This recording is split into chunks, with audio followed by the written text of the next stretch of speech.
Sri Aurobindo's words, desire, it is thought, is the real motive power of human living. Now he comes to the crux of it.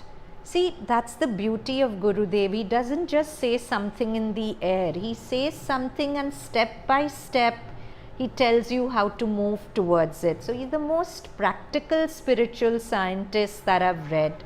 So scientific his spirituality is. So now he says, he knows our human condition. He says, desire, it is thought, is the real motive power of human living. And to cast it out would be to stop the springs of life. He knows that our happiness is based on desire, and if I tell you live without desire, my vital will go on a total strike, because then I'll feel there's nothing to be happy about. Would stop the springs of life. Satisfaction of desire is man's only enjoyment. He knows us so well. He's saying the way most of you live, satisfaction of your desires is your only enjoyment. And to eliminate it would be to extinguish the impulse of life by a quietistic asceticism. Then our vital will dry up. He recognizes that. But the real motive power of life, of the soul, is will. Listen to this carefully. It's a very subtle and important point. He thinks that our motive force is satisfaction of desire. But he's saying the real motive power of life, of the soul, is will with a capital W. Which will is he talking about? The divine will.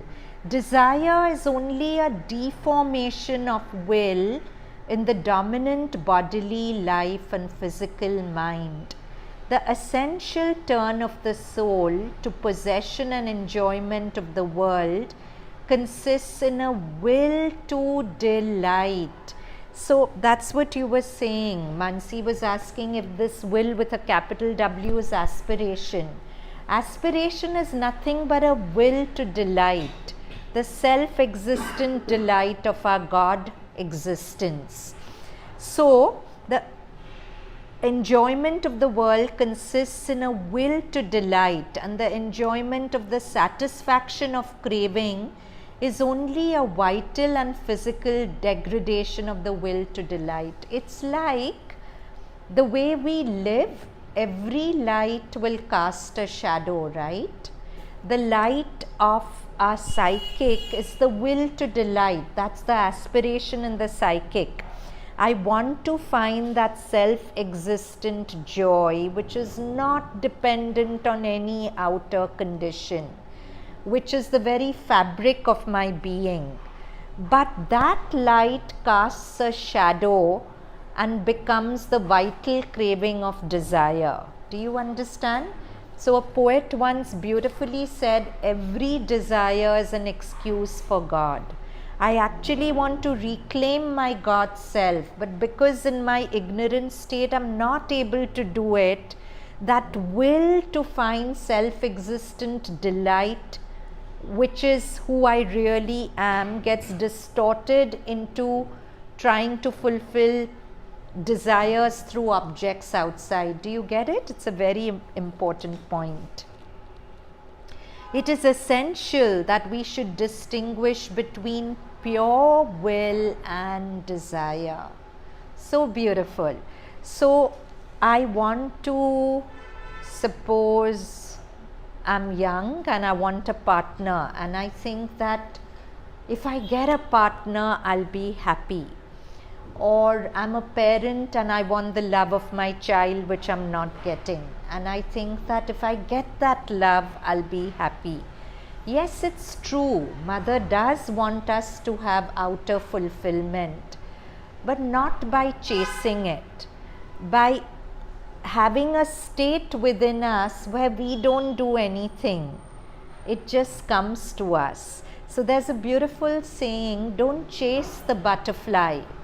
Clean the garden, the butterfly will come. Do you get it? If your inner state is a dirty garden, butterflies won't come. Dirty means unconscious. But if you just clean the garden, the butterfly will come.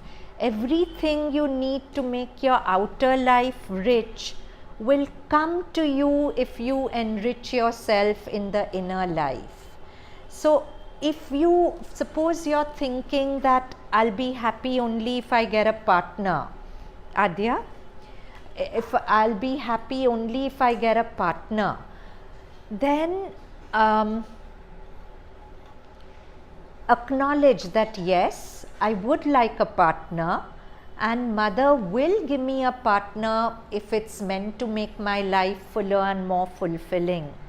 But let me understand that the partner can't make me happy, because if I'm looking for a partner so that he makes me happy, or if I'm looking to spend time with my child thinking that if she gives me the kind of affection and attention I want, then I'll be happy, then that is a wrong premise. I have to find the happiness inside me and already be happy, then enjoy the partner, and then enjoy the child, and then enjoy everything else. So that's what, whenever I have this deep craving that so and so, this object of desire outside me, if it happens, then I'll be happy. Let me remind myself, no, that's a wrong condition for happiness. That can't make me happy. Yes, I'm not saying no to it. I want my outer life to blossom. It will come. But let me first be happy even in its absence. That's cleaning my garden. If I clean my garden, the butterfly will come. I don't need to run out and chase it. But sometimes some desires, it's like we think for some time and then next day we forget. So the question was, some desires come and they go. That's fine. But it's always nice to work with desires consciously when they arise, because if you don't bring consciousness to them, they'll make a samskar, and those desires will keep coming back to you more strongly and more often. So every time the desire arises, you bring consciousness to it, you're weakening its samskar in you.